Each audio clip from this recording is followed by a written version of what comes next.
Dear friends, it's an incredible source to share with you a holy spark on this seventh day of Chanukah. There is a fascinating detail in the halachos of Chanukah. We know, we've spoken about this in past days, that the way to perform the mitzvah, the original manner in which you performed in Chanukah, the way in which it is still performed in many parts of Eretz Yisrael to this very day, is to kindle the menorah outdoors.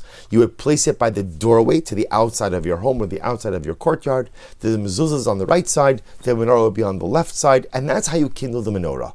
Because remember, the menorah is primarily kindled for Persumei Nisa, to publicize the miracle. As such, it must be visible and accessible to everyone outdoors. There's another detail, however. The goal is to kindle the menorah b'soch yud, or lamata miyud, within 10 tfachim off the ground. Within 10 tfachim. So approximately, you have to kindle the menorah within 3 feet of ground level. Now, on a most basic level, or on a practical level, why did Chazal legislate that you have to light the menorah within 3 feet of the ground? Because we wouldn't want people on the outside, in the public, the pedestrians, to think that the menorah was kindled for illumination purposes. Because remember, if the menorah was placed higher, one might say, oh, it's like a street lamp, like any other form of illumination. By legislating that the menorah has to be lit close to the ground, it's clearly not made for illuminatory purposes, because if it was, again, it would have been kindled higher up. The fact that it's being kindled so low to the ground doesn't really serve, again, illumination purposes. It must be that is being kindled for mitzvah purposes. But the Sanzer of the Divrei Chaim Zechusa Yagin Alinu says that there is another incredible and beautiful message embedded in this, because this halach of kindling the menorah within 10 tfachim of the ground, within 3 feet, seems to be at odds with another concept. The Gemara in Meseches Sukkah explains that me'olam lo yarda shchina lamata miyud, the shchina, the divine presence, never comes down below 10 tfachim. And the Gemara learns that out from the Aron, from the Ark. Remember, on the lid of the Ark were perched 2 kruvim, 2 cherub-like figures. And the Shekhinah resided, the divine presence resided between those 2 kruvim, while the lid of the Aron stood at 10 tfachim off ground level. And therefore the Gemara understands from there that the Shekhinah, the divine presence, doesn't go below Yud. So says the Divrei Chaim, I don't understand. If the Shekhinah never goes below Yud, why dafka are we lighting the menorah below Yud, Lamata Yud, within 10 tfachim of the ground?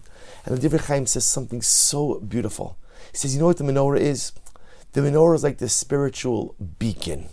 Like lahavdil, if someone is stranded somewhere, what would they want to do? They'd want to shoot a flare or light a fire so that a passing plane or some could see them where they're stranded. Divrei Chaim says, sometimes in life, I'm not where I need to be. So I know it. I know I'm not where I need to be. I know what I should be doing. I know what I could be doing, but for whatever the reason, I just can't get myself out of the rut. Or at least I feel like I can't get myself out of the rut. Well, during the rest of the year, if you want a relationship with God, you have to go out and find Him. Dirshua Hashem Imatzo. God makes Himself available, but you have to go out and find Him, except, says the Divrei Chaim, on Chanukah. On Chanukah, if you're stuck, if Chanukah, you're in a rut and you can't get yourself out of it, just light up a flare. Just send out a spiritual SOS. Send out a spiritual sign that HaKadosh Baruch Hu, I'm here, I want you so badly, but I just can't get it together to move towards you. And if you throw up that flare, if you ignite that SOS, the Shekhinah will come to you. Says the Divrei Chaim. That's the menorah.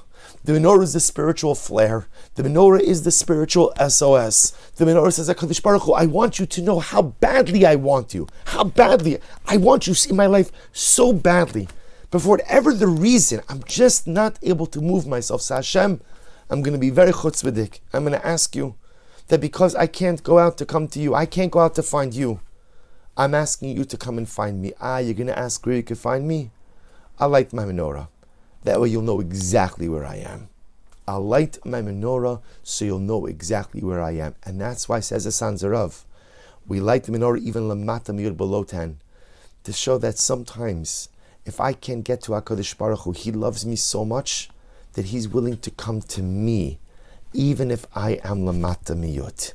HaKadosh Baruch Hu is willing to break His own rule, Kiviyachal. Hashem said, I don't go down below 10 tfachim. I reside at the Kruvim. That's it. I don't go any lower than that.